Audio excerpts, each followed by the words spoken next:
ਬੋਲ ਪੰਜਾਬ ਦੇਖ ਰਹੇ ਸਾਰੇ ਦਰਸ਼ਕਾਂ ਦਾ ਸਵਾਗਤ ਹੈ। ਮੈਂ ਤੁਹਾਡੇ ਨਾਲ ਗੁਰਸ਼ਰਨ ਕੌਰ। 26 ਨਵੰਬਰ ਨੂੰ ਜਦੋਂ ਕਿਸਾਨਾਂ ਦੇ ਕਾਫਲੇ ਪੰਜਾਬ, ਹਰਿਆਣਾ, ਯੂਪੀ ਅਤੇ ਬਾਕੀ ਸਾਰੇ ਬਾਰਡਰਾਂ ਤੋਂ ਤੁਰੇ ਸਨ ਤਾਂ ਉਹ ਸਿਰਫ ਇਸ ਕਰਕੇ ਪਹੁੰਚੇ ਸਨ ਤਾਂ ਕਿ ਆਪਣਾ ਰੋਸ ਪ੍ਰਦਰਸ਼ਨ ਸਰਕਾਰ ਦੇ ਸਾਹਮਣੇ ਜਤਾ ਸਕਣ। ਇਹ ਕੋਈ ਪੱਕਾ ਮੋਰਚਾ ਲਗਾਉਣ ਦੀ ਤਿਆਰੀ ਬਿਲਕੁਲ ਵੀ ਨਹੀਂ ਸੀ। ਕਿਸਾਨ ਚਾਹੁੰਦੇ ਸਨ ਕਿ ਉਹ ਆਪਣੀ ਆਵਾਜ਼ ਕੇਂਦਰ ਸਰਕਾਰ ਤੱਕ ਪਹੁੰਚਾ ਸਕਣ। ਇਸ ਕਰਕੇ ਉਹ 26 ਤਰੀਕ ਨੂੰ ਗਏ ਸਨ ਦਿੱਲੀ ਦੇ ਵੱਲ ਕੂਚ ਕਰਨ ਦੇ ਲਈ। ਉਹਨਾਂ ਨੇ ਵਾਪਸ ਵੀ ਪਰਤਾਣਾ ਸੀ ਜੇਕਰ ਉਹਨਾਂ ਨੂੰ ਸਹੀ ਤਰੀਕੇ ਦੇ ਨਾਲ ਉੱਥੇ ਜਾਣ ਦਿੱਤਾ ਜਾਂਦਾ, ਉਹਨਾਂ ਦੀ ਆਵਾਜ਼ ਸੁਣੀ ਜਾਂਦੀ ਅਤੇ ਗੱਲ ਇੰਨੀ ਸੁਣ ਲਈ ਜਾਂਦੀ ਕਿ ਕਿਵੇਂ ਤਿੰਨੋਂ ਖੇਤੀ ਕਾਨੂੰਨ ਕਿਸਾਨ ਨਹੀਂ ਚਾਹ ਰਹੇ। ਤਾਂ ਸਭ ਤੋਂ ਪਹਿਲਾਂ ਸਰਕਾਰ ਨੇ ਇਹ ਗਲਤੀ ਕੀਤੀ ਕਿ ਬਿਨਾਂ ਕਿਸਾਨਾਂ ਦੇ ਨਾਲ ਕੋਈ ਗੱਲਬਾਤ ਕੀਤੇ ਹੋਏ ਉਹਨਾਂ ਦੇ ਹੀ ਸਿਰ ਤੇ ਉਹ ਕਾਨੂੰਨ ਮੜ ਦਿੱਤੇ ਜਿਨ੍ਹਾਂ ਦੇ ਬਾਰੇ ਨਾ ਤਾਂ ਉਹਨਾਂ ਨੂੰ ਕੋਈ ਜਾਣਕਾਰੀ ਸੀ ਅਤੇ ਨਾ ਹੀ ਉਹ ਇਸ ਕਾਨੂੰਨਾਂ ਦੇ ਨਾਲ ਸਹਿਮਤ ਸਨ। ਇਸ ਦੇ ਬਾਵਜੂਦ ਜਦੋਂ ਇਹ ਤਿੰਨੋਂ ਖੇਤੀ ਕਾਨੂੰਨ ਰੱਦ ਕਰਵਾਉਣ ਦੇ ਲਈ ਕਿਸਾਨ ਸੜਕਾਂ ਤੇ ਉਤਰਦੇ ਨੇ ਤਾਂ ਉਹਨਾਂ ਤੇ ਪਰਚੇ ਦਰਜ ਕਰਨ ਦਾ ਸਿਲਸਿਲਾ ਸ਼ੁਰੂ ਹੋ ਜਾਂਦਾ ਹੈ। ਹੁਣ ਕਿਸਾਨ ਜਦੋਂ ਦਿੱਲੀ ਦੇ ਬਾਰਡਰਾਂ ਤੇ ਬੈਠੇ ਨੇ 6 ਮਹੀਨੇ ਦਾ ਸਮਾਂ ਪੂਰਾ ਹੋ ਚੁੱਕਿਆ। ਇਸ ਮੌਕੇ ਤੇ ਅਸੀਂ ਖਾਸ ਗੱਲਬਾਤ ਕਰ ਰਹੇ ਹਾਂ ਕਵਲਪ੍ਰੀਤ ਸਿੰਘ ਜੀ ਦੇ ਨਾਲ ਜੋ ਕਿ 6 ਮਹੀਨੇ ਤੋਂ ਦਿੱਲੀ ਦੇ ਬਾਰਡਰ ਤੇ ਸਿੰਘੂ ਬਾਰਡਰ ਤੇ ਬੈਠੇ ਹੋਏ ਨੇ, ਖੇਤੀ ਕਾਨੂੰਨ ਦੇ ਵਿਰੋਧ ਦੇ ਵਿੱਚ ਡਟੇ ਹੋਏ ਨੇ। ਸਰਕਾਰ ਨੂੰ ਜਗਾਉਣ ਦੀ ਕੋਸ਼ਿਸ਼ ਉਹ ਕਿਸ ਕਦਰ ਕਰ ਰਹੇ ਨੇ ਕਿਉਂਕਿ ਅਖਬਾਰਾਂ ਦੇ ਵਿੱਚ ਉਹਨਾਂ ਦੇ ਲੇਖ ਛਪਦੇ ਨੇ, ਟਿੱਪਣੀਆਂ ਕਰਦੇ ਨੇ, ਉਹ ਕਿਸਾਨੀ ਅੰਦੋਲਨ ਨੂੰ ਲੈ ਕੇ, ਕਿਸਾਨ ਭਰਾਵਾਂ ਨੂੰ ਲੈ ਕੇ ਸੁਝਾਅ ਦਿੰਦੇ ਨੇ। ਉਹ ਸਭ ਕੁਝ ਜਾਣਨ ਦੀ ਅੱਜ ਕੋਸ਼ਿਸ਼ ਕਰਾਂਗੇ। ਸਭ ਤੋਂ ਪਹਿਲਾਂ ਉਹਨਾਂ ਦਾ ਸਵਾਗਤ ਕਰਦੇ ਹਾਂ। ਸਤਿ ਸ਼੍ਰੀ ਅਕਾਲ ਸਰ। ਸਤਿ ਸ਼੍ਰੀ ਅਕਾਲ ਜੀ ਸਰ, ਤੁਸੀਂ ਕਦੋਂ ਆਏ ਸੀ ਸਿੰਘੂ ਬਾਰਡਰ ਤੇ? ਜੀ ਮੈਂ ਕਵਲਪ੍ਰੀਤ ਸਿੰਘ ਪੰਨੂ, ਸੂਬਾ ਪ੍ਰਧਾਨ ਕਿਸਾਨ ਸੰਘਰਸ਼ ਕਮੇਟੀ ਪੰਜਾਬ। ਜੀ ਮੇਰਾ ਸੰਬੰਧ ਤਰਨਤਾਰਨ ਜ਼ਿਲ੍ਹੇ ਦੇ ਨਾਲ ਆ। ਅਸੀਂ ਇਸ ਅੰਦੋਲਨ 'ਚ ਭਾਗ ਲੈਣ ਲਈ 26 ਨਵੰਬਰ ਤੋਂ ਦਿੱਲੀ ਲਈ ਚੱਲੇ ਸਾਂ। ਉਸ ਤੋਂ ਪਹਿਲਾਂ ਲਗਭਗ 2 ਮਹੀਨੇ ਅਸੀਂ ਪੰਜਾਬ ਦੇ ਵਿੱਚ ਅੰਦੋਲਨ ਲੜਿਆ। ਇਹਦੇ 'ਚ ਅਸੀਂ ਰੇਲਾਂ ਬੰਦ ਕੀਤੀਆਂ, ਰਿਲਾਇੰਸ ਦੇ ਪੈਟਰੋਲ ਪੰਪ ਬੰਦ ਕੀਤੇ, ਟੋਲ ਪਲਾਜ਼ੇ ਬੰਦ ਕੀਤੇ ਤੇ ਬੀਜੇਪੀ ਦੇ ਵੱਡੇ ਆਗੂਆਂ ਦੇ ਘਰਾਂ ਅੱਗੇ ਧਰਨੇ ਲਗਾਤਾਰ ਚਲਾਏ। ਅਸੀਂ ਜਦੋਂ ਦਿੱਲੀ ਕੂਚ ਕੀਤਾ ਇਹ ਸਾਡੇ ਸਾਹਮਣੇ ਇੱਕ ਸਵਾਲ ਸੀ ਕਿ ਜਿਹੜੇ 3 ਕਾਨੂੰਨ ਇਹਨਾਂ ਦੇ ਨਾਲ ਪਰਾਲੀ ਵਾਲਾ ਆਰਡੀਨੈਂਸ, ਇਹਦੇ 'ਚ ਪਰਾਲੀ ਸਾੜਨ ਵਾਲੇ ਕਿਸਾਨ ਨੂੰ 1 ਕਰੋੜ ਦਾ ਜੁਰਮਾਨਾ ਤੇ 5 ਸਾਲ ਦੀ ਕੈਦ ਦੀ ਵਿਵਸਥਾ ਕੀਤੀ ਗਈ ਸੀ। ਇਸੇ ਤਰ੍ਹਾਂ ਬਿਜਲੀ ਸੋਧ ਬਿੱਲ 2020 ਜਿਹਦੇ ਤਹਿਤ ਬਿਜਲੀ ਖੇਤਰ ਦਾ ਅਧਿਕਾਰ ਕੇਂਦਰ ਸਰਕਾਰ ਕੋਲ ਚਲਿਆ ਜਾਂਦਾ ਤੇ ਕੇਂਦਰ ਸਰਕਾਰ ਇਹਦਾ ਨਿੱਜੀਕਰਨ ਕਰ ਦੇਵੇਗੀ ਤੇ ਬਿਜਲੀ ਕਿਸਾਨਾਂ ਦੀ ਤੇ ਆਮ ਲੋਕਾਂ ਦੀ ਪਹੁੰਚ ਤੋਂ ਬਾਹਰ ਹੋਵੇਗੀ। ਇਹਦੇ ਨਾਲ ਅਸੀਂ ਅਗਲੀ ਮੰਗ ਲਈ ਵੀ ਜਿਹੜੀ MSP ਆ, MSP ਦੇ ਕਾਨੂੰਨ ਬਣੇ ਕਿ ਕੋਈ ਵੀ ਪਲੇਅਰ ਜਿਹੜਾ ਸਰਕਾਰ ਦਾ ਐਲਾਨਿਆ ਮੁੱਲ ਹੈ ਉਹ ਤੋਂ ਘੱਟ ਨਾ ਖਰੀਦ ਸਕੇ। ਜੇ ਕੋਈ ਯਤਨ ਕਰਦਾ ਕਿ ਐਲਾਨੇ ਮੁੱਲ ਤੋਂ ਘੱਟ ਖਰੀਦਦਾ ਤੇ ਸਰਕਾਰ ਉਹ ਕਾਨੂੰਨ ਲਿਆਵੇ ਜਿਹਦੇ ਤਹਿਤ ਉਸ ਪ੍ਰਾਈਵੇਟ ਪਲੇਅਰ ਤੇ ਕਾਨੂੰਨੀ ਕਾਰਵਾਈ ਕੀਤੀ ਜਾ ਸਕੇ। ਹੁਣ ਅਸੀਂ ਪੂਰਾ ਇਹਨਾਂ ਮੰਗਾਂ ਨੂੰ ਲੈ ਕੇ 26 ਨਵੰਬਰ ਤੇ ਚੱਲੇ ਆ। ਅੱਜ 26 ਮਈ ਨੂੰ 6 ਮਹੀਨੇ ਸਾਡੇ ਇਸ ਅੰਦੋਲਨ ਦੇ ਪੂਰੇ ਹੋ ਗਏ ਜੀ। ਤੇ ਜਦੋਂ ਅਸੀਂ ਇੱਥੋਂ ਹਰਿਆਣੇ ਦੇ ਬਾਰਡਰ ਤੋਂ ਉਹਦੇ ਨਾਕੇ ਤੋੜ ਕੇ ਗਾਂਹ ਵਧੇ ਆ ਤੇ ਹਰਿਆਣਾ ਸਰਕਾਰ ਨੇ ਬਹੁਤ ਥਾਵਾਂ ਤੇ ਨਾਕੇ ਲਾ ਕੇ ਵੱਡੇ ਟਿੱਪਰ ਖੜੇ ਕਰਕੇ ਪਾਣੀ ਸੁੱਟ ਕੇ ਉਹਨੇ ਯਤਨ ਕੀਤਾ ਵੀ ਕਿਸਾਨਾਂ ਦੇ ਜਥੇ ਨੂੰ ਰੋਕਿਆ ਜਾਵੇ। ਸਾਡੇ 2 ਵੱਡੇ ਜਥੇ, ਇੱਕ ਜਥਾ ਇਧਰੋਂ ਰਾਜਪੁਰੇ ਵਾਲੇ ਪਾਸਿਓਂ ਦਾਖਲ ਹੋਇਆ ਜੀ ਤੇ ਦੂਸਰਾ ਜਥਾ ਜਿਹੜਾ ਉਹ ਖਨੌਰੀ ਵਾਲੇ ਪਾਸੇ ਤੋਂ ਦਾਖਲ ਹੋਇਆ। ਉਹ ਨਾਕੇ ਤੋੜ ਕੇ ਟਿੱਕਰੀ ਪਹੁੰਚ ਗਿਆ। ਅਸੀਂ ਨਾਕੇ ਤੋੜ ਕੇ ਕੁੰਡਲੀ ਬਾਰਡਰ ਤੇ ਆ ਗਏ, ਜਿਹੜਾ ਮਤਲਬ ਲਾਸਟ ਨਾਕਾ ਕੁੰਡਲੀ ਦਾ ਸਿੰਘੂ ਵਾਲਾ। ਅਸੀਂ ਇੱਥੇ ਆਣ ਕੇ ਇੱਕ ਤੇ ਕਿਉਂਕਿ ਸਾਡੇ ਕੋਈ ਗਿਣਤੀ ਜਿਹੜੀ ਉਹ ਅੱਗੇ ਲੰਘ ਗਈ, ਵੱਡੀ ਗਿਣਤੀ ਸਾਡੀ ਪਿੱਛੇ ਰਹਿ ਗਈ। ਅਸੀਂ ਇਹ ਫੈਸਲਾ ਕਰ ਲਿਆ ਕਿ ਹੁਣ ਇੱਥੇ ਬੈਠਿਆ ਜਾਵੇ ਤੇ ਇੱਥੇ ਬੈਠ ਕੇ ਸਰਕਾਰ ਦਾ ਰਾਜਧਾਨੀ ਦਾ ਘਿਰਾਓ ਕੀਤਾ ਜਾਵੇ। ਫਿਰ ਅਸੀਂ ਮਤਲਬ ਇੱਥੇ ਆਪਣੇ ਡੇਰੇ ਲਾ ਲਏ, ਆਪਣੀਆਂ ਟਰਾਲੀਆਂ 'ਚ ਆਪਣਾ ਰਹਿਣ ਬਸੇਰਾ ਬਣਾ ਲਿਆ ਤੇ ਪਿੰਡਾਂ ਦੇ ਵਿੱਚ ਲੋਕਾਂ ਨੂੰ, ਕਿਸਾਨਾਂ ਨੂੰ ਸੁਨੇਹੇ ਭੇਜਦੇ ਵੱਡੀ ਗਿਣਤੀ ਦੇ ਵਿੱਚ ਆ ਜਾਓ, ਆਪਾਂ ਰਾਜਧਾਨੀ ਨੂੰ ਘੇਰਾ ਪਾ ਲਿਆ। ਜੀ। ਤੇ ਉਸ ਘੇਰਾ ਪਾਉਣ ਤੋਂ ਬਾਅਦ 2 ਮੀਟਿੰਗਾਂ ਸਾਡੀਆਂ ਸਰਕਾਰ ਨਾਲ ਪਹਿਲਾਂ ਹੋਈਆਂ ਸੀ ਹੂੰ। ਤੇ ਜਦੋਂ ਅਸੀਂ ਬੈਠੇ ਉਦੋਂ ਤੋਂ ਲੈ ਕੇ 22 ਜਨਵਰੀ ਤੱਕ ਸਾਡੇ 9 ਗੇੜ ਸਰਕਾਰ ਨਾਲ ਚੱਲੇ, ਜਿਹਦੇ ਚ ਅਸੀਂ ਸਰਕਾਰ ਨੂੰ ਨਿਰਉੱਤਰ ਕਰਤਾ ਕਿ ਜਿਹੜੇ ਤੁਸੀਂ ਕਾਨੂੰਨ ਬਣਾਏ ਆ ਇਹ ਕਾਨੂੰਨ ਕਿਸਾਨਾਂ ਲਈ ਨਹੀਂ ਬਣਾਏ। ਜੀ। ਇਹ ਕਾਨੂੰਨ ਤੁਸੀਂ ਕਾਰਪੋਰੇਟ ਸੈਕਟਰ ਨੂੰ ਖੇਤੀਬਾੜੀ ਦੇ ਵਿੱਚ ਵਾੜਨ ਵਾਸਤੇ ਬਣਾਏ ਆ। ਹੂੰ। ਜੇ ਕਾਰਪੋਰੇਟ ਸੈਕਟਰ ਖੇਤੀਬਾੜੀ 'ਚ ਦਖਲ ਦਿੰਦਾ ਤੇ ਫਿਰ ਇੱਕ ਬਹੁਤ ਵੱਡਾ ਇਨਫਰਾਸਟ੍ਰਕਚਰ ਆ ਜਿਹੜਾ ਮਤਲਬ ਸਾਡੇ ਤੋਂ ਖੁੱਸ ਕੇ ਇਹ ਕਾਰਪੋਰੇਟ ਕੋ ਚਲੇ ਜਾਊਗਾ। ਦੇਖੋ ਸਾਡੇ 'ਚ ਕਿਸੇ ਵੇਲੇ ਗੱਲ ਆਉਂਦੀ ਆ ਕਿ ਅਸੀਂ ਏਸੀ ਖਰੀਦਣਾ, ਹੂੰ। ਸਾਡੇ ਕੋਲ ਨਹੀਂ ਪਹੁੰਚ, ਅਸੀਂ ਨਹੀਂ ਖਰੀਦਦੇ, ਅਸੀਂ ਉਸ ਤੋਂ ਬਿਨਾਂ ਸਾਰ ਸਕਦੇ ਹਾਂ। ਜੀ ਕਰਦਾ ਕਿ ਪਰਿਵਾਰ ਲਈ ਨਵੀਂ ਕਾਰ ਲੈ ਲਈਏ, ਪਰ ਫਿਰ ਜਦੋਂ ਆਪਣਾ ਬਜਟ ਵੇਖਦੇ ਆ ਅਸੀਂ ਇਹ ਸੋਚਦੇ ਵੀ ਨਹੀਂ ਬਜਟ ਅਲਾਉ ਨਹੀਂ ਕਰਦਾ, ਬਜਟ ਆਗਿਆ ਨਹੀਂ ਦਿੰਦਾ, ਅਸੀਂ ਪੁਰਾਣੀ ਕਾਰ ਨਾਲ ਕੰਮ ਚਲਾ ਲਈਏ। ਹੂੰ। ਪਰ ਜਿਹੜਾ ਅਨਾਜ ਆ, ਜਿਹੜੀ ਦਾਲ ਆ, ਰੋਟੀ ਆ, ਉਹ ਤੇ ਸਾਨੂੰ 3 ਟਾਈਮ ਖਾਣੀ ਪੈਣੀ ਹੈ। ਇਹ ਤੇ ਲੋੜ ਆ ਬੰਦੇ ਦੀ, ਤੁਹਾਡਾ ਸਰਨਾ ਨਹੀਂ। ਤੁਸੀਂ ਚਾਹ ਪੀਣੀ ਤਾਂ ਦੁੱਧ ਚਾਹੀਦਾ, ਤੁਸੀਂ ਰੋਟੀ ਖਾਣੀ ਤਾਂ ਸਬਜ਼ੀ ਚਾਹੀਦੀ ਆ।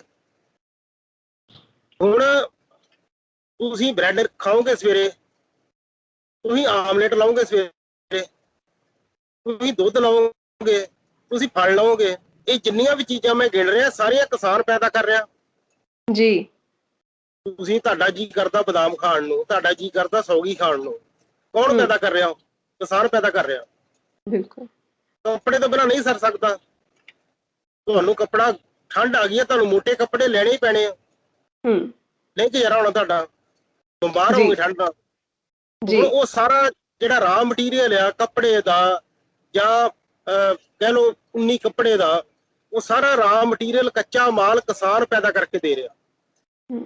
ਹੁਣ ਇਹ ਚਾਹੁੰਦੇ ਆ ਵੀ ਕਾਰਪੋਰੇਟ ਖੇਤਰ ਇਹਦਾ ਕੱਚਾ ਮਾਲ ਆਪ ਤਿਆਰ ਕਰੇ ਤੇ ਜਿਹੜਾ ਮੁਨਾਫਾ ਇਹ ਮਤਲਬ ਉਪਭੋਗਤਾ ਨੂੰ ਵੇਚ ਕੇ ਫਾਇਦਾ ਵੱਡਾ ਇਹ ਕਮਾਵੇ।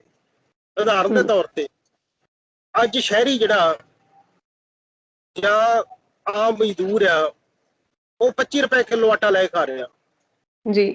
ਜਿੱਦਣ ਮਤਲਬ ਸਾਡੀ ਕਣਕ ਉਹਦੇ ਗੋਦਾਮਾਂ ਚਲੇਗੀ ਅਡਾਨੀ ਅਬਾਨੀ ਦੇ ਜਾਂ ਜਿਹੜੇ ਬਾਹਰੋਂ ਆ ਰਹੇ ਆ ਕਾਰਪੋਰੇਟ, ਉਹਨਾਂ ਕੋਲ ਚਲੇਗੀ ਤੇ ਫਿਰ ਉਹ ਆਪਣੀ ਮਰਜ਼ੀ ਦਾ ਮੁੱਲ ਲਾਊਗਾ। ਆਪਾਂ ਨੂੰ ਪਤਾ ਗੰਢਿਆਂ 'ਚ ਕੀ ਵਾਪਰਦਾ ਜੀ। ਕਿਸਾਨ ਤੋਂ ਲੈ ਕੇ ਗੰਢਿਆਂ ਦੇ ਭੰਡਾਰ ਕਰ ਲੈਂਦੇ ਆ, ਫਿਰ ਕਹਿੰਦੇ ਜੀ ਗੰਢੇ ਤਾਂ ਹੈ ਹੀ ਨਹੀਂ ਸਾਡੇ ਕੋਲ, ਸ਼ਾਰਟੇਜ ਹੈ, ਕਿੱਲਤ ਹੈ ਦੀ। ਉਹੋ ਹੀ ਗੰਢਾ ਜਿਹੜਾ ਕਿਸਾਨ ਤੋਂ 3 ਰੁਪਏ ਲਿਆ, 2 ਰੁਪਏ ਕਿਲੋ ਲਿਆ, ਉਹ ਗੰਢਾ 80 ਰੁਪਏ 90 ਰੁਪਏ 100 ਰੁਪਏ ਤੱਕ ਖਪਤਕਾਰ ਨੂੰ ਮਿਲਦਾ। ਜੀ। ਲੁੱਟ ਕਿਸਾਨ ਦੀ ਵੀ ਹੋ ਗਈ ਤੇ ਲੁੱਟ ਖਪਤਕਾਰ ਦੀ ਵੀ ਹੋ ਗਈ। ਇਸ ਕਰਕੇ 25 ਰੁਪਏ ਕਿਲੋ ਵਾਲਾ ਆਟਾ 100 ਰੁਪਏ ਕਿਲੋ ਵੇਚਣਗੇ,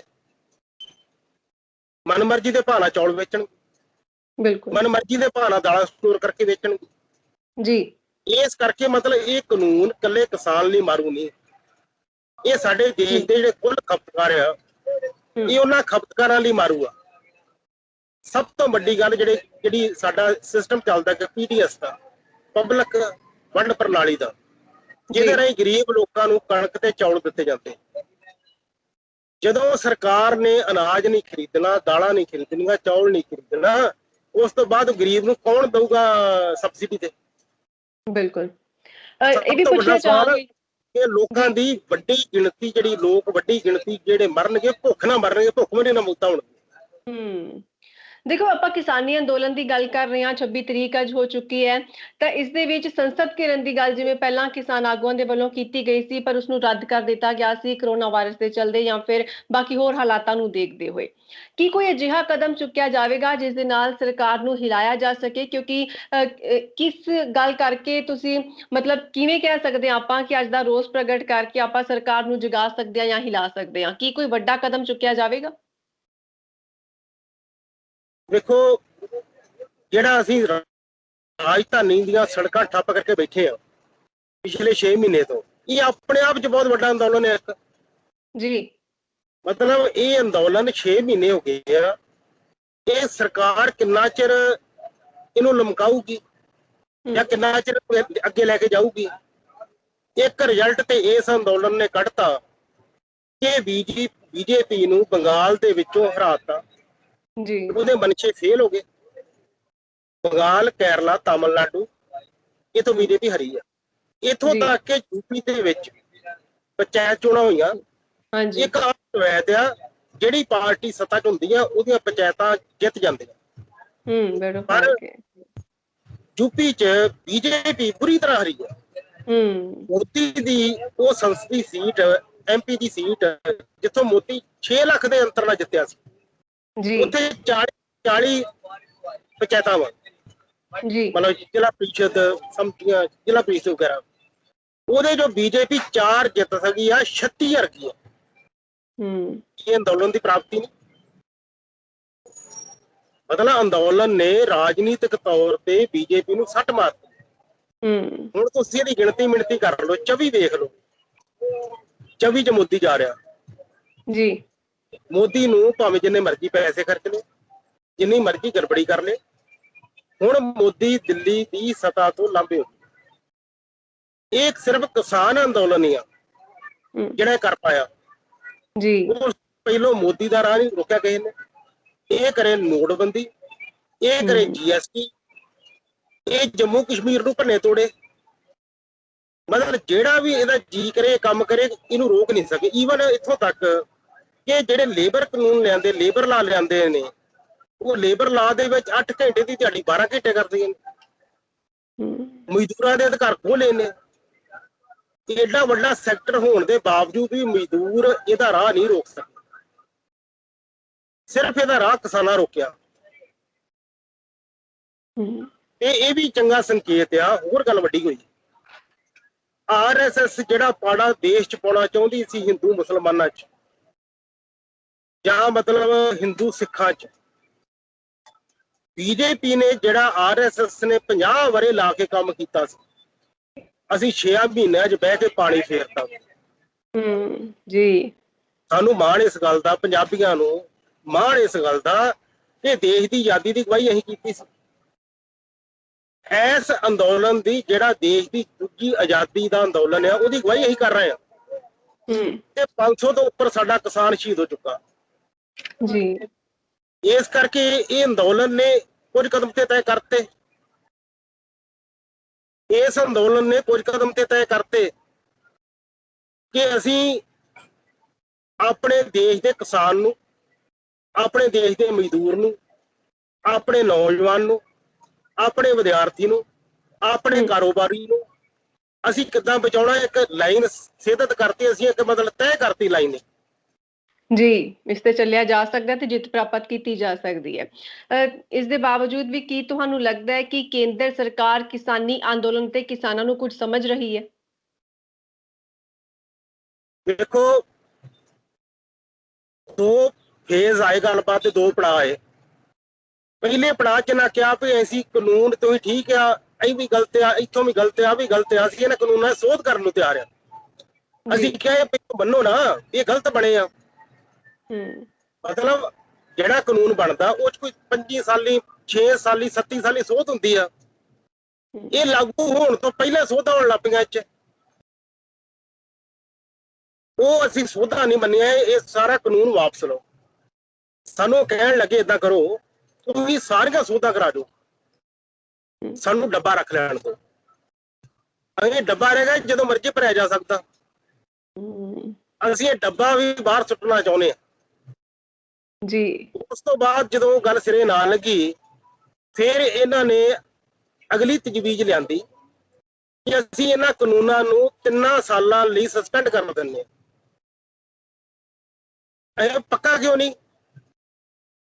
3 ਸਾਲ ਲਈ ਸਸਪੈਂਡ ਕਰੋਗੇ, 3 ਸਾਲਾਂ ਬਾਅਦ ਫਿਰ ਜਿੰਦੇ ਹੋ ਜਾਣੇ।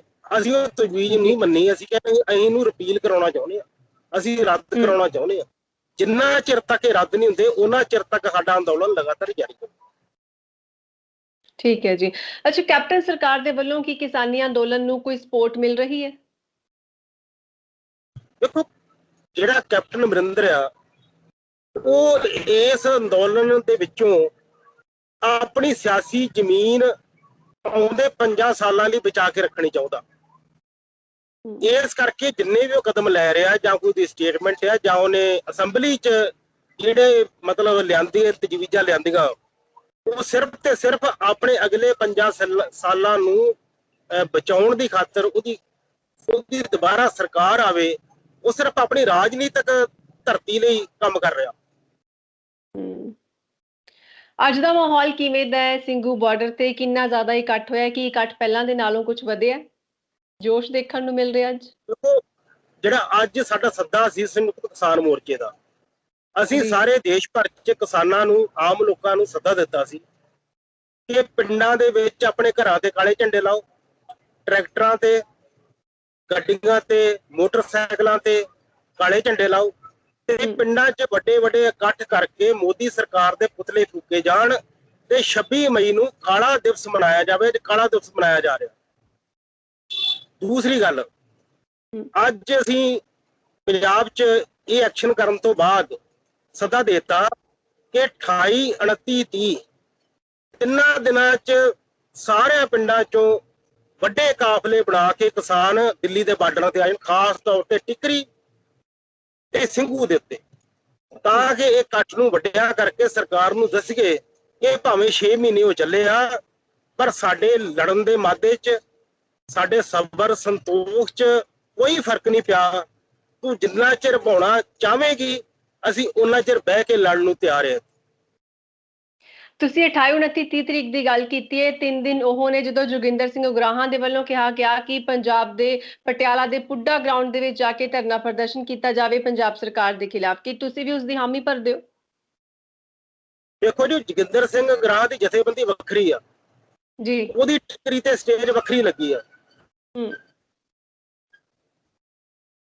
ਕੋਈ ਵੀ ਪ੍ਰੋਗਰਾਮ ਕਰੇ ਉਹ ਕਰ ਸਕਦਾ, ਇਸ ਕਰਕੇ ਉੱਤੇ ਕੋਈ ਟਿੱਪਣੀ ਅਸੀਂ ਕਰਨਾ ਨਹੀਂ ਚਾਹੁੰਦੇ। ਜੀ ਜੀ ਜੀ। ਦੂਸਰਾ, 7 ਸਾਲ ਅੱਜ ਮੋਦੀ ਸਰਕਾਰ ਦੀ ਗਵਰਨਮੈਂਟ ਨੂੰ ਵੀ ਹੋਏ ਨੇ, ਮੋਦੀ ਸਰਕਾਰ ਨੂੰ ਸੱਤਾ ਦੇ ਵਿੱਚ ਆਏ 7 ਸਾਲ ਪੂਰੇ ਹੋਏ ਨੇ ਅੱਜ ਦੇ ਹੀ ਦਿਨ। ਉਸ ਤੇ ਕੀ ਕਹਿਣਾ ਚਾਹੋਗੇ? ਉਹਨਾਂ ਦੀਆਂ ਕੀ ਪ੍ਰਾਪਤੀਆਂ ਰਹੀਆਂ ਨੇ 7 ਸਾਲ ਦੇ ਵਿੱਚ? ਕਿਵੇਂ ਦੇਖਦੇ ਹੋ ਉਸ ਨੂੰ?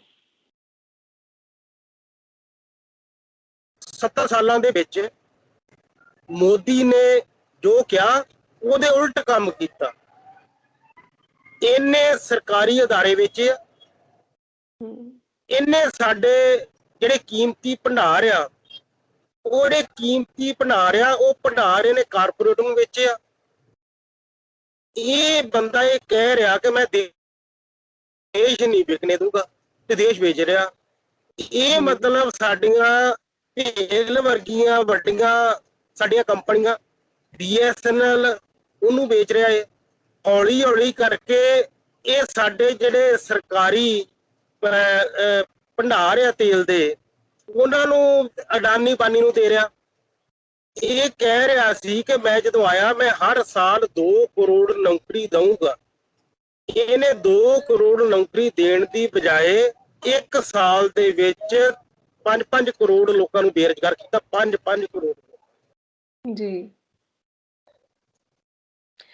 ਦੇਖੋ, ਆਪਾਂ ਗੱਲ ਕਰ ਰਹੇ ਹਾਂ ਖੇਤੀ ਕਾਨੂੰਨਾਂ ਦੀ, ਤਾਂ ਇੱਥੇ ਇੱਕ ਹਰੀ ਕ੍ਰਾਂਤੀ ਦਾ ਮਾਡਲ ਤੁਸੀਂ ਦੱਸਿਆ ਕਿਸ ਤਰ੍ਹਾਂ ਦੇ ਨਾਲ ਫੇਲ ਕੀਤਾ ਗਿਆ, ਤੇ ਇਸ ਤੋਂ ਬਾਅਦ ਇੱਕ ਲੇਖ ਲਿਖਿਆ ਤੁਹਾਡਾ ਅਸੀਂ ਪੜ੍ਹਿਆ, ਜਿਸ ਦੇ ਵਿੱਚ ਤੁਸੀਂ ਦੱਸਿਆ ਕਿਸ ਤਰ੍ਹਾਂ ਦੇ ਨਾਲ ਕਾਰਪੋਰੇਟ ਦੀ ਥਾਂ ਤੇ ਕੋਆਪਰੇਟਿਵ ਮਾਡਲ ਲਿਆਉਣਾ ਚਾਹੀਦਾ ਹੈ।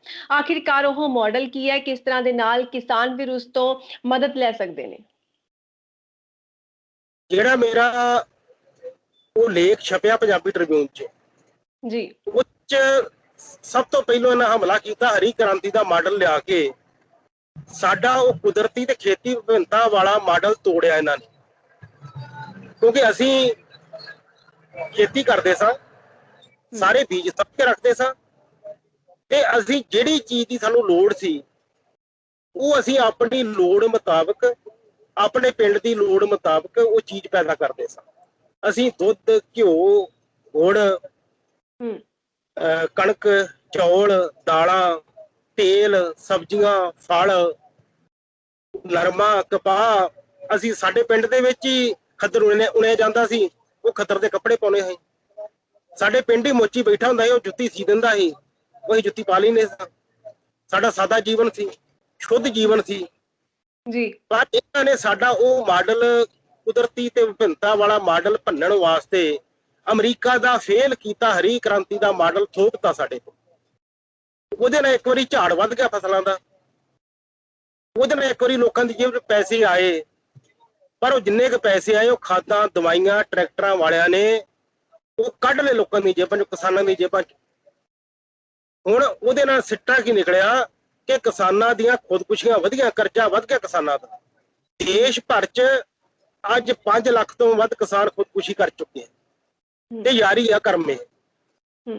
ਅਸੀਂ ਚਾਹੁੰਦੇ ਸਾਂ ਕਿ ਇਸ ਮਾਡਲ ਤੋਂ ਮੁੜ ਕੇ ਅਸੀਂ ਆਪਣੇ ਉਸ ਮਾਡਲ ਵੱਲ ਚੱਲੀਏ ਜਿਹੜਾ ਮਾਡਲ ਖੇਤੀ ਦਾ ਬਾਬੇ ਗੁਰੂ ਨਾਨਕ ਦੇਵ ਜੀ ਨੇ ਦਿੱਤਾ ਸੀ ਜੀ। ਉਸ ਵੇਲੇ ਗੱਲ ਪ੍ਰਚਲਿਤ ਸੀ, ਆਮ ਗੱਲ ਸੀ, ਉੱਤਮ ਖੇਤੀ, ਵੱਧ ਵਪਾਰ,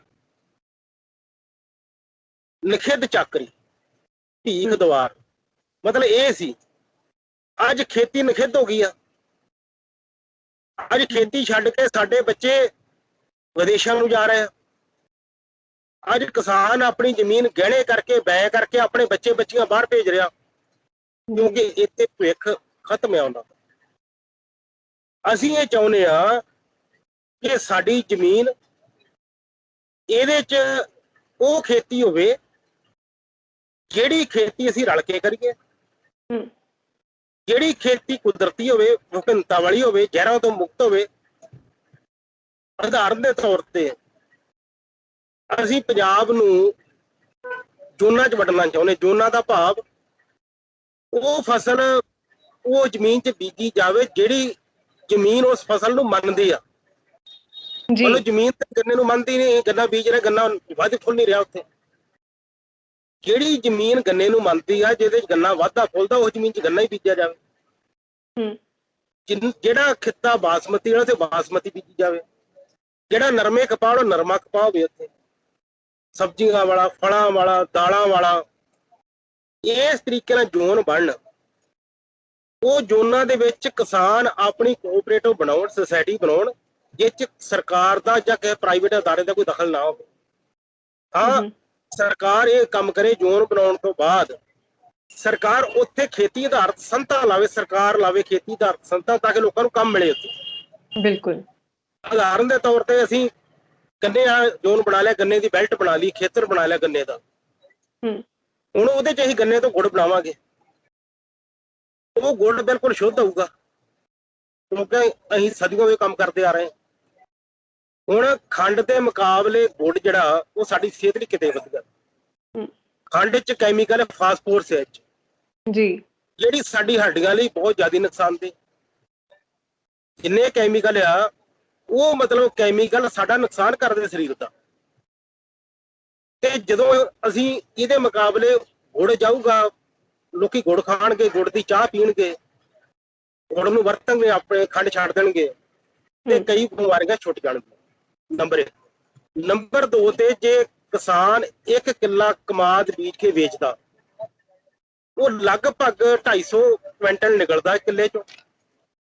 ਉਹਨੂੰ ਮਤਲਬ 75 ਤੋਂ ਲੈ ਕੇ 77,000 ਰੁਪਇਆ ਵੱਟਦਾ ਉਹ। ਜੇ ਕਿਸਾਨ ਗੁੜ ਬਣਾਊਗਾ ਉਸ ਗੰਨੇ ਦਾ, ਅਸੀਂ ਮੋਟਾ ਜਿਹਾ ਉਹਦੀ ਐਵਰੇਜ ਕੱਢੀ ਆ, 1 ਕਿੱਲੇ ਤੋਂ 25 ਕੁਇੰਟਲ ਗੁੜ ਬਣ ਜਾਂਦਾ, ਜਿਹਦਾ ਰੇਟ 60 ਰੁਪਏ ਤੋਂ ਲੈ ਕੇ 80 ਰੁਪਏ ਕਿਲੋ ਤੱਕ ਹੈ। ਉਹ ਕਿਸਾਨ ਨੂੰ ਜਿੰਨੇ ਗੰਨਾ ਵੇਚਣਾ ਇਹ 75,000 ਦਾ, ਉਹਦਾ ਗੁੜ ਵਿਕੂਗਾ 1.5 ਤੋਂ ਲੈ ਕੇ 2 ਲੱਖ ਦਾ। ਹੁਣ ਜਦੋਂ ਅਸੀਂ ਗੁੜ ਬਣਾਉਣ ਲੱਗਾਂਗੇ, ਇੱਕ ਐਗਜ਼ਾਮਪਲ ਹੈ ਨਾ, ਅਸੀਂ ਅੱਜ ਬਾਸਮਤੀ ਵੀ ਛੱਡਣੀ ਆ, ਅਸੀਂ ਤੇਲ ਵੀ ਕੱਢਣਾ, ਅਸੀਂ ਦੁੱਧ ਤੇ ਪੈਕ ਕਰਕੇ ਦੁੱਧ ਵੀ ਦੇਣਾ ਖਪਤਕਾਰ ਨੂੰ। ਹੁਣ ਜਦੋਂ ਅਸੀਂ ਗੁੜ ਦਾ ਕੰਮ ਕਰਾਂਗੇ ਤੇ ਜਦੋਂ ਜਿੱਥੇ ਵੇਲਨੇ ਲਾਵਾਂਗੇ, ਸਾਨੂੰ ਉੱਥੇ ਵੇਲਨਿਆਂ ਤੇ ਬੰਦਿਆਂ ਦੀ ਲੋੜ, ਲੇਬਰ ਦੀ ਲੋੜ ਹੈ। ਕਮਾਦ ਵੱਢਣ ਲਈ ਲੇਬਰ ਦੀ ਲੋੜ ਆ, ਵੇਲਨੇ ਤੇ ਕਮਾਦ ਪੀੜਨ ਵਾਸਤੇ ਲੇਬਰ ਦੀ ਲੋੜ ਆ, ਗੁੜ ਬਣਾਉਣ ਲਈ ਲੇਬਰ ਦੀ ਲੋੜ ਆ। ਫਿਰ ਸਾਡਾ ਹਿਸਾਬ ਕਿਤਾਬ ਰੱਖਣ ਲਈ ਕਿਸੇ ਪੜ੍ਹੇ ਲਿਖੇ ਮੁੰਡੇ ਕੁੜੀ ਦੀ ਲੋੜ ਆ ਸਾਨੂੰ ਉੱਥੇ। ਫਿਰ ਇਹ ਗੁੜ ਦੁਕਾਨ 'ਚ ਲੈ ਕੇ ਜਾਣਾ, ਆਪਣੀ ਦੁਕਾਨ ਜਿਹੜੀ ਸਾਡੀ ਕੋਆਪਰੇਟਿਵ ਦੀ, ਉਹ ਦੁਕਾਨ ਤੇ ਸਾਨੂੰ ਉਹ ਮੁੰਡੇ ਕੁੜੀਆਂ ਦੀ ਲੋੜ ਜਿਹੜੀ ਗੁੜ ਵੇਚਣ ਦਾ ਹਿਸਾਬ ਰੱਖਣੇ ਦਾ। ਹਰ ਕਿਸਾਨ ਦਾ ਖਾਤਾ ਰੱਖਿਆ ਜਾਵੇ ਵੀ ਉਹਨੇ ਕਿੰਨੇ ਕੁਇੰਟਲ ਗੰਨਾ ਦਿੱਤਾ ਕੋਆਪਰੇਟਿਵ ਨੂੰ, ਜਿੰਨੇ ਕੁਇੰਟਲ ਉਹਦਾ ਗੰਨਾ ਕੋਆਪਰੇਟਰ ਨੂੰ ਆਇਆ, ਉਹਨੂੰ ਉਹਦੇ ਗੁੜ ਦੇ ਪੈਸੇ ਜਾਣਗੇ, ਖਰਚਾ ਉਹਦਾ ਕੱਢ ਕੇ ਜਿੰਨੀ ਲਾਗਤ ਹੈ ਉਹ ਲਾਗਤ ਕੱਢ ਲਾਂਗੇ, ਜਿੰਨਾ ਖਰਚਾ ਕੱਢ ਲਾਂਗੇ, ਬਾਕੀ ਪੈਸੇ ਦੇਵਾਂਗੇ ਉਹਨੂੰ ਜੀ। ਇਸ ਤੋਂ ਬਾਅਦ ਕੀ ਕੰਮ ਕਰਾਂਗੇ?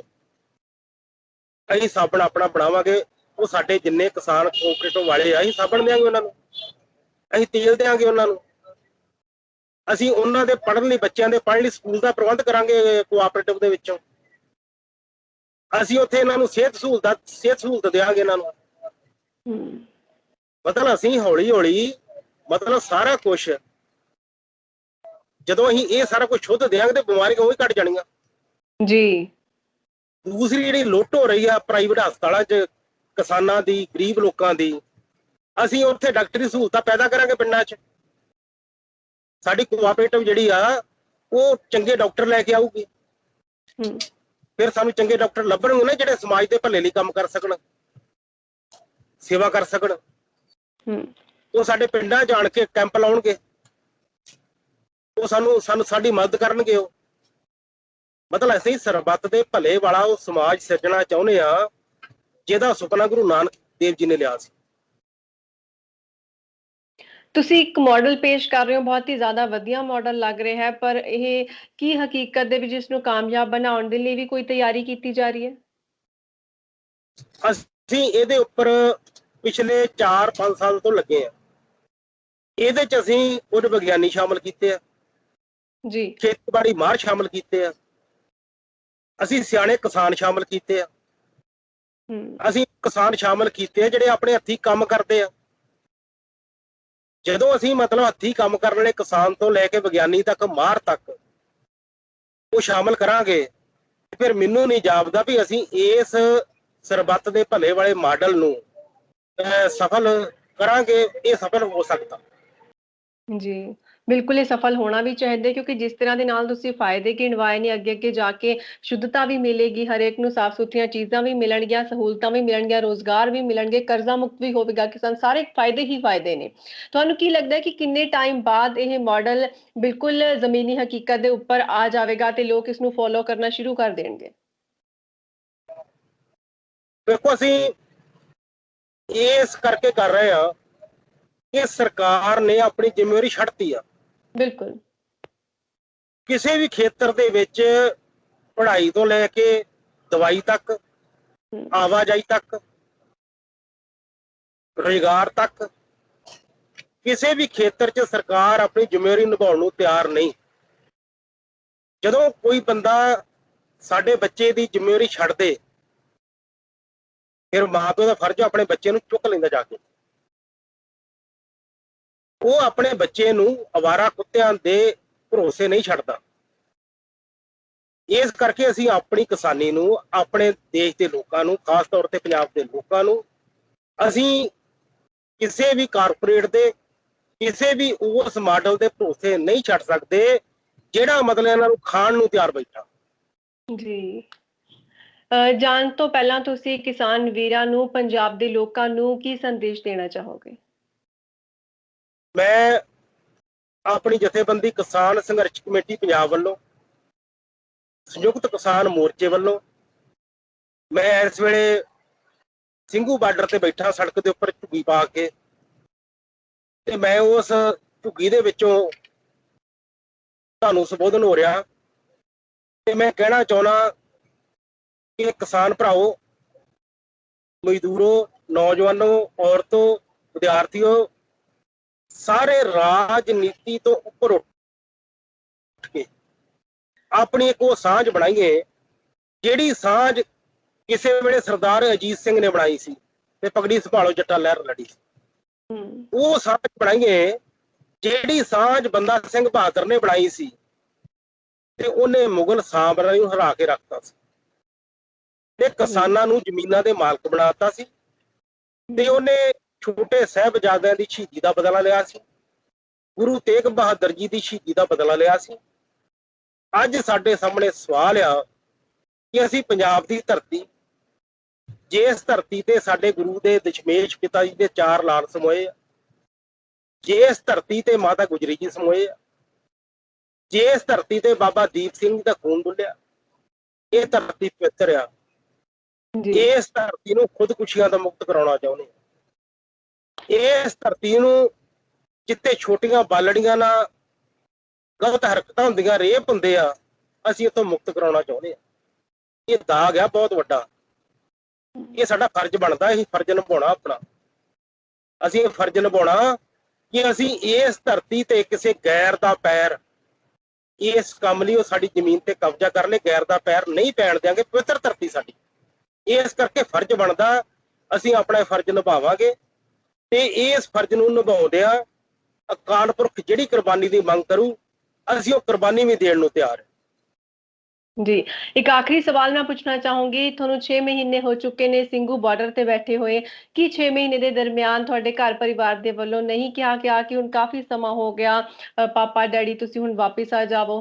ਔਰ ਕੀ ਤੁਹਾਨੂੰ ਨਹੀਂ ਯਾਦ ਆਉਂਦੀਆਂ ਉਹ ਸਾਰੇ ਜਿੰਦੇ ਕੁੰਜੀਆਂ, ਦਰਵਾਜ਼ੇ, ਘਰ ਦੇ ਵਿਹੜੇ ਜਿੱਥੋਂ ਤੁਸੀਂ 6 ਮਹੀਨੇ ਤੇ ਨਹੀਂ ਗਏ ਜਿੱਥੇ? ਘਰ ਕਿਹਨੂੰ ਪਿਆਰਾ ਨਹੀਂ? ਆਪਣੇ ਬੱਚੇ ਬੱਚੀਆਂ ਘਰ ਦੀ ਪਿਆਰੀ ਕਿਹਨੂੰ ਨਹੀਂ?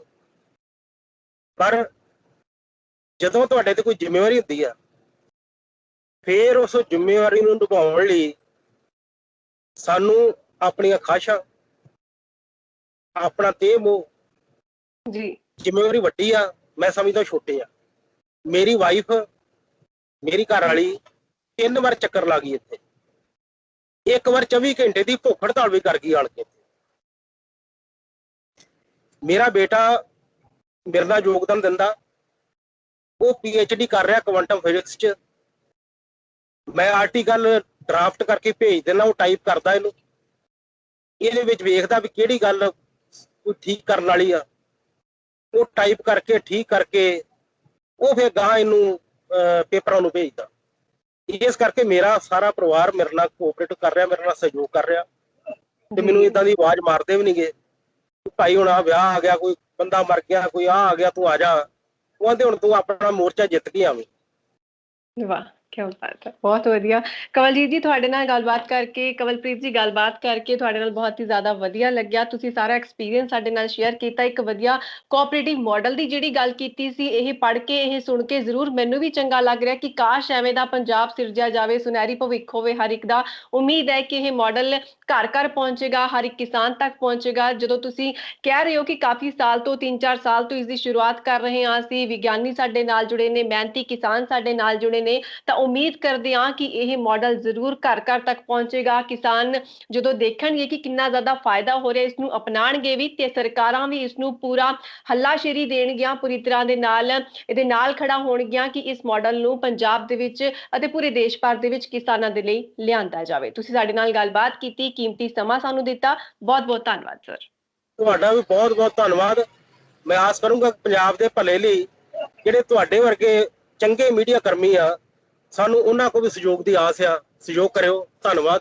ਵਾਹਿਗੁਰੂ ਜੀ ਕਾ ਖਾਲਸਾ, ਵਾਹਿਗੁਰੂ ਜੀ ਕੀ ਫਤਿਹ।